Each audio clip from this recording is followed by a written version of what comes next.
Meaning of determinant. Determinant. Determinant. Determinant. Determinant. In linear algebra, a determinant is a scalar value that can be computed from a square matrix. The determinant describes some important properties of the matrix, such as whether it is invertible and the extent to which it scales areas or volumes. Specifically, a square matrix has an inverse if and only if its determinant is not zero.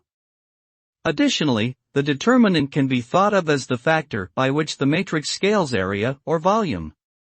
If the determinant is negative, then the matrix reflects space about the origin.